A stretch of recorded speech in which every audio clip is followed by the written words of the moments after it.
चलिए आज हम लोग जो है साबुन बनाने की प्रक्रिया समझेंगे। साबुन कैसे तैयार किया जाता है। देखिए क्वेश्चन आता है एग्जाम में, साबुन कैसे बनता है, अथवा क्वेश्चन आता है साबुनीकरण क्या है। ठीक है, यानी साबुन बनाने की प्रक्रिया को ही साबुनीकरण हम लोग कहते हैं। तो सबसे पहले साबुन होता क्या है, तो साबुन जो होता है वो वनस्पति तेल या वसा, ठीक ना, वसा को सोडियम हाइड्रोक्साइड के विलयन के साथ गर्म किया जाता है। ठीक है, यानी वसा को, वनस्पति तेल या वसा को सोडियम हाइड्रोक्साइड के विलयन के साथ गर्म किया जाता है तो बनता क्या है, साबुन तथा ग्लिसरॉल बनता है। याद रखें, तो वसा द्वारा, वसा का क्षार द्वारा, ये सोडियम हाइड्रोक्साइड क्या है, क्षार है, क्षार द्वारा जल अपघटन की क्रिया के फलस्वरूप साबुन तथा ग्लिसरॉल का बनना क्या कहलाता है, साबुनीकरण कहलाता है। अर्थात साबुन और ग्लिसरॉल का बनना ही साबुनीकरण है। चलिए कैसे बनता है, तो ये देखिए, वनस्पति तेल या वसा को सोडियम हाइड्रोक्साइड के विलयन के साथ गर्म करना है। तो ये है वनस्पति तेल का फॉर्मूला, ये है सोडियम हाइड्रोक्साइड। वनस्पति तेल क्या होता है, तो याद रखें वनस्पति तेल क्या होता है, तो थोड़ा सा देख लीजिए वनस्पति तेल क्या होता है, या इसी को वसा भी हम लोग कहते हैं, ये क्या होता है। तो यह होता है उच्च सीधी श्रृंखला वाले, उच्च सीधी श्रृंखला वाले क्या होते हैं, तो कार्बोक्सिलिक अम्ल। क्या होते हैं, कार्बोक्सिलिक अम्ल होते हैं, कार्बोक्सिलिक अम्ल होते हैं। यानी सबसे पहले ये बात जानना है कि वनस्पति तेल या वसा होता क्या है। तो वनस्पति तेल या वसा होता है उच्च सीधी श्रृंखला वाले सोडियम लवण।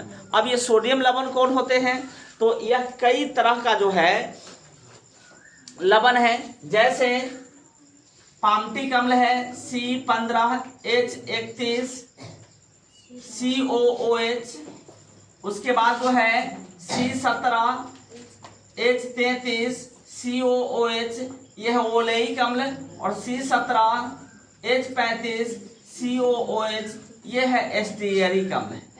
कौन है, एस्टियरिक अम्ल, एस्टियरिक अम्ल है, ये है ओलेइक अम्ल है, ओलेइक अम्ल है, ये है पामटिक अम्ल है।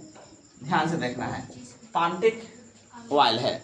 ठीक है, अब देखिए ये तीन तरह के जो अम्ल है सो आपको जो है वसा तेल कहलाते हैं, पामटिक अम्ल, ओलेइक अम्ल और एस्टियरिक अम्ल। चूंकि साबुन जो है, साबुन का जो रासायनिक नाम होता है वो होता है सोडियम एस्टियरेट। क्या नाम होता है, सोडियम एस्टियरेट। यानी यह जो तैयार किया जाता है वह तैयार किया जाता है एस्टियरिक अम्ल को सोडियम हाइड्रोक्साइड के साथ गर्म करने पर। एस्टियरिक अम्ल देखिए C17H35 COH, C17 देखिए 16 C हो गया, ये वो यहाँ हो गया 17 हो गया COH। अब देखिए ये भी है C16H17, C16H17, H देखिए 16 दूनी 32 और 35, H देखिए 16 दूनी 32 35। समझ में आया, ये मतलब कि सोडियम एस्टियरिक अम्ल है। ये कौन सा है, एस्टियरिक अम्ल है।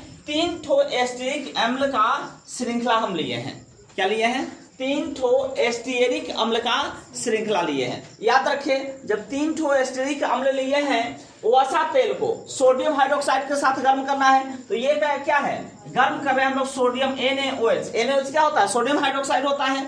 तो इस सोडियम हाइड्रोक्साइड के साथ इसका रिएक्शन करवाना है, नहीं इसको गर्म करना है। सोडियम हाइड्रोक्साइड के साथ गर्म किसको करना है, एस्टियरिक अम्ल को। तो अब 3 ठो एस्टियरिक अम्ल है, तो हम सोडियम हाइड्रोक्साइड का भी 3 मॉलिक्यूल लेंगे। कितना मॉलिक्यूल लेंगे, 3 मॉलिक्यूल लेंगे। समझ में आया, यानी जितना हमारे पास अणु ये है उतना ही अणु हमारे पास क्या होना चाहिए, सोडियम हाइड्रोक्साइड का। तो हम 3 अणु लेंगे। समझ में आया। चलिए अगर ये वसा तेल समझ में आ गया तो इसको मिटा देते हैं। ठीक है, आगे देखिए।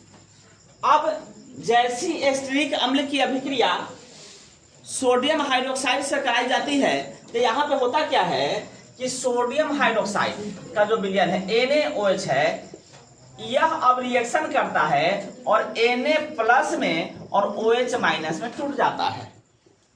ठीक है, Na+ में OH- में टूट जाता है और देखिए प्लस वाला किससे रिएक्शन करेगा, अब इसके साथ भी तो रिएक्शन शुरू हो गया होगा, तो यहाँ पे जो रिएक्शन शुरू होगा तो इस O के बीच का बॉन्ड टूटेगा, यहाँ भी O के बीच का बॉन्ड टूटेगा, यहाँ भी O के बीच का बॉन्ड टूटेगा। जैसी एस्टरिक अम्ल सोडियम हाइड्रोक्साइड से रिएक्शन करेगा तो इस O और C के बीच का बॉन्डिंग टूटेगा, तो यहाँ से जैसी बॉन्डिंग टूटेगा तो देखिए क्या हो जाएगा, CH2 बचेगा, CH बचेगा, CH2 बचेगा। देखिए ध्यान से, और ये बॉन्डिंग जैसे टूटेगा तो जैसे टूटेगा वैसी जो OH जो माइनस है वो यहाँ पे आ जाएगा। ठीक है, OH माइनस कहाँ पे आ जाएगा, वो यहाँ पे आ जाएगा, याद रखें OH माइनस यहाँ पे आ गया, ये माइनस आया। इस देखिए एक बॉन्ड के अंदर 2 इलेक्ट्रॉन होते हैं। ठीक है, जब बॉन्डिंग टूटता है तो एक इलेक्ट्रॉन जो है इस C के पास आ जाता है, एक इलेक्ट्रॉन इस O के पास आ जाता है। जैसी O के पास जाता है तो ये जो है, अब इस रिएक्शन को देखिए, O C double bond O CH2 whole 16 CH3, यही इस पर सीधा पहले देखो, यही ना बच रहा है जी, यही बच रहा है। अब यहाँ पे बॉन्डिंग टूटा है तो एक इलेक्ट्रॉन लेकर के यहाँ क्या बना लेगा, माइनस बना लेगा। क्या बना लेगा, माइनस बना लेगा। ध्यान से देखना, यहाँ माइनस बना लिया।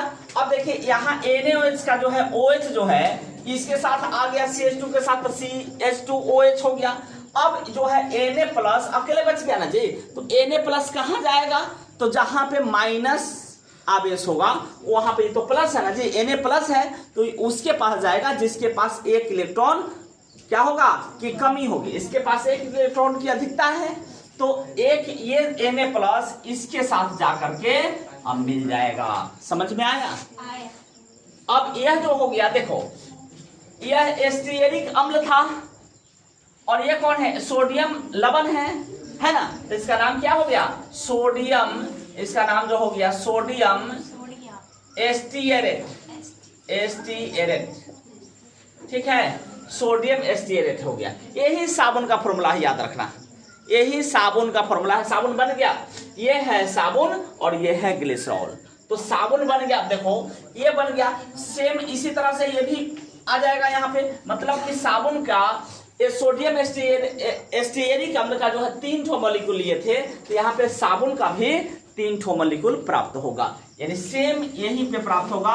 O माइनस Na प्लस, यहाँ पे भी C डबल बॉन्ड O, कुछ नहीं है, बस सेम रिएक्शन होगा।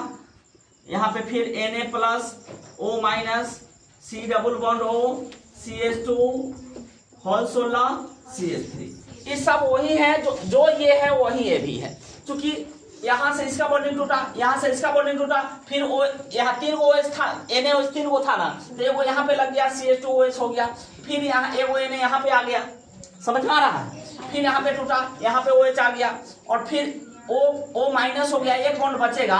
मान लीजिए 2 बॉन्ड में एक इलेक्ट्रॉन लेके ही चला गया तो एक जो है OH लेके अपना बॉन्ड बना लिया, तो इस O के पास भी तो एक इलेक्ट्रॉन है और ये Na प्लस एक लेके आएगा, O माइनस बन जाएगा, Na प्लस बन जाएगा। समझ में आया? तो यह जो हो गया सोडियम एस्टियरेट, ये टोटल का टोटल क्या है, ये भी सोडियम एस्टियरेट, ये भी सोडियम एस्टियरेट और ये भी क्या है, सोडियम एस्टियरेट। इसी को हम लोग साबुन भी कहते हैं, इसी को हम लोग क्या कहते हैं, साबुन। और ये क्या है, तो ये है ग्लिसरॉल, ग्लिसरॉल है, ठीक है, ये है ग्लिसरॉल और ये है साबुन। देखिए वनस्पति तेल या वसा को सोडियम हाइड्रोक्साइड के विलयन के साथ गर्म करने पर, देखिए वनस्पति तेल को सोडियम हाइड्रोक्साइड के साथ गर्म किए हैं, साबुन तथा ग्लिसरॉल बनता है, साबुन तथा ग्लिसरॉल बनता है, बन गया। अब इसी में हम क्वेश्चन कहे हैं कि साबुनीकरण क्या है, ये भी एग्जाम में पूछता है, तो हम क्या लिखेंगे, तो ये क्या है, वसा अम्ल है, क्या है, वसा अम्ल है। ये सोडियम हाइड्रोक्साइड क्या है, क्षार है, यानी वसा का क्षार द्वारा हुआ क्या है, जल अपघटन के फलस्वरूप, ठीक ना, साबुन तथा ग्लिसरॉल का बनना साबुनीकरण कहलाता है। यानी वसा का क्षार द्वारा जल अपघटन के फलस्वरूप साबुन तथा ग्लिसरॉल का बनना साबुनीकरण कहलाता है। क्या कहलाता है? साबुनीकरण कहलाता है। ठीक है। अगर कोई व्यक्ति एक लाइन में पूछे कि साबुन क्या है, तो साबुन क्या है? उच्च वसीय अम्लों के सोडियम लवण। देखिए ये वसीय अम्ल है कि नहीं है, ये सोडियम लवण है कि नहीं है, यानी साबुन क्या है?